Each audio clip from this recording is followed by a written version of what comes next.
हिंदू धर्म में एकादशी व्रत को बहुत ही महत्वपूर्ण माना गया है। कहते हैं कि यह व्रत मोक्ष के रास्ते खोलता है। प्रत्येक माह दो एकादशी व्रत आते हैं, एक कृष्ण पक्ष में और दूसरा शुक्ल पक्ष में। इस तरह साल में कुल 24 एकादशी व्रत आते हैं और प्रत्येक एकादशी का अपना एक खास महत्व होता है। इनमें से कुछ एकादशी व्रत बहुत ही खास होते हैं, जिनमें से एक आमल की एकादशी है। फाल्गुन माह के शुक्ल पक्ष की एकादशी को आंवला एकादशी या आमल की एकादशी भी कहा जाता है। इस व्रत में आंवले का पूजन किया जाता है और भगवान विष्णु की आराधना की जाती है। आइए जानते हैं इस साल कब है आमल की एकादशी और पूजा मुहूर्त। राधे राधे दोस्तों, मैं पुनीत कौशिक स्वागत करता हूं आपका मेरे यूट्यूब चैनल ज्योतिष ज्ञान केंद्र में। दोस्तों, कैसे हैं आप सभी? यह बताने के लिए कमेंट बॉक्स में राधे राधे अवश्य लिखें। दोस्तों, आज हम बात करने वाले हैं आमल की एकादशी व्रत पूजा कथा के बारे में। लेकिन दोस्तों, अभी तक आपने हमारे चैनल को सब्सक्राइब नहीं किया है तो हमारे चैनल को सब्सक्राइब कर दीजिए और दबाए बेल आइकन का बटन, ताकि हमारी अगली वीडियो भी आप तक आसानी से पहुंच सके। तो दोस्तों, आइए शुरू करते हैं आंवला एकादशी या आमल की एकादशी व्रत के बारे में। कई जगहों पर इसे रंग भरी एकादशी के नाम से भी जाना जाता है। पंचांग के अनुसार इस साल आंवला एकादशी 20 मार्च को देर रात 12:21 पर शुरू होगी और 21 मार्च को सुबह 2:22 पर समाप्त होगी। ऐसे में उदया तिथि के अनुसार आंवला एकादशी का व्रत 20 मार्च 2024 बुधवार के दिन रखा जाएगा। आंवला एकादशी के दिन आंवले के पेड़ का पूजन किया जाता है और यह व्रत भगवान विष्णु को समर्पित है। आंवला एकादशी के दिन भगवान विष्णु का पूजन सूर्योदय के बाद किया जाए तो अधिक फलदायी माना जाता है। बता दें कि 20 मार्च को आंवला एकादशी के दिन सूर्य उदय सुबह 6:25 पर होगा।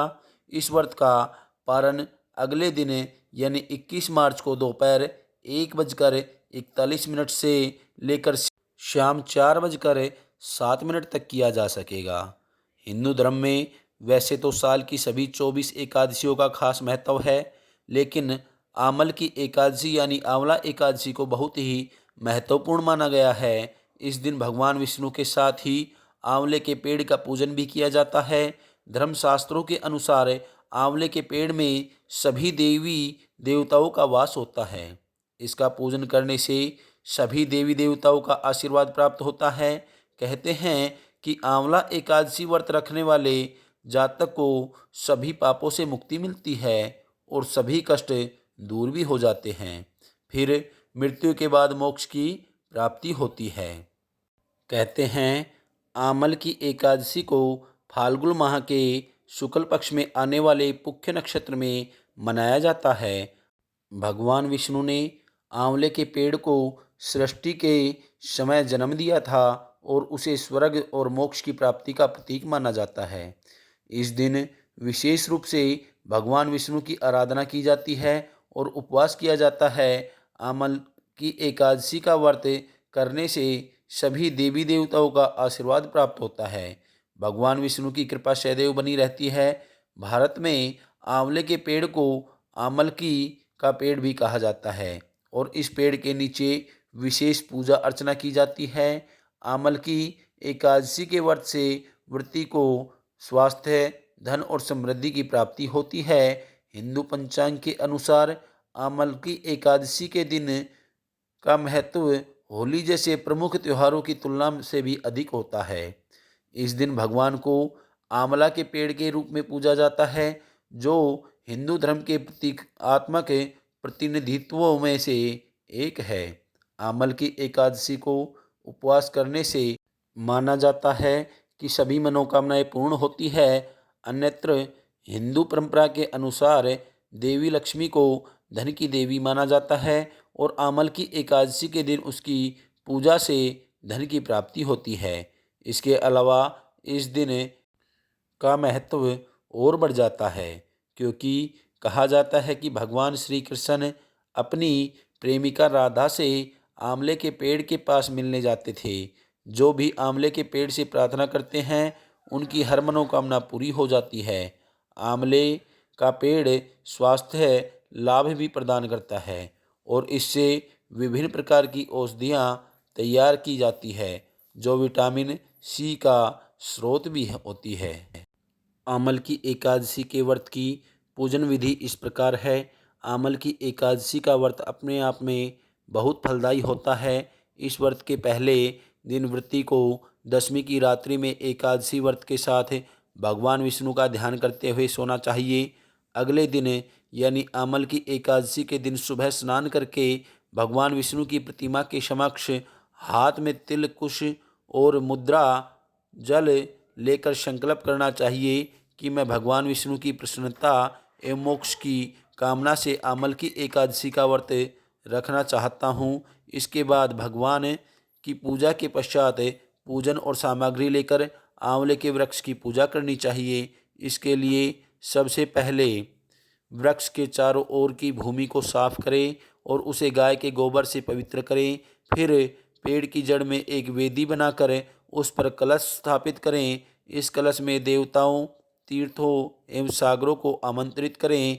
उसमें सुगंधी और पंचरत्न रखें। फिर कलश पर श्रीखंड चंदन का लेप करें और वस्त्र पहनाएं। अंत में कलश के ऊपर श्री विष्णु के छठे अवतार भगवान परशुराम की मूर्ति को स्थापित करें और विधिवत रूप से परशुराम जी की पूजा करें। रात्रि में भगवान कथा व भजन कीर्तन करते हुए प्रभु का स्मरण करें। द्वादशी के दिन सुबह ब्राह्मणों को भोजन कराकर दक्षिणा दें और परशुराम की मूर्ति सहित कलश ब्राह्मण को भेंट करें। इन दानों के पश्चात उपवास खोलकर अन्न जल ग्रहण करें। आंवला एकादशी में क्या खाना चाहिए?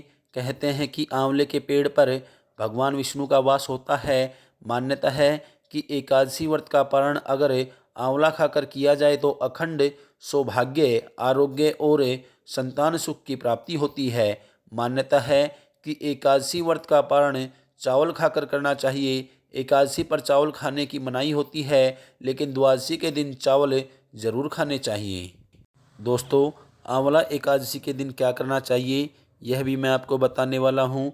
इस दिन घर के मंदिर में या किसी अन्य मंदिर में भगवान विष्णु और महालक्ष्मी जी की पूजा करें। पूजा में दक्षिणावर्ती शंख से भगवान का अभिषेक करें। इसके लिए शंख में केसर मिश्रित दूध भरें और भगवान का अभिषेक करें। पूजा में ओम नमो भगवते वासुदेवाय मंत्र का जाप करना चाहिए। आंवला एकादशी की पूजा इस प्रकार करें। इस दिन ब्रह्म मुहूर्त में उठकर सबसे पहले भगवान विष्णु का ध्यान करें और व्रत का संकल्प लें। इसके बाद स्नान आदि कार्यों से निवृत्त होकर भगवान विष्णु की पूजा करें। पूजा में विष्णु सहस्त्र नाम का पाठ अवश्य करें। आमल की एकादशी के दिन व्रत कथा जरूर पढ़ें। वह कथा इस प्रकार है।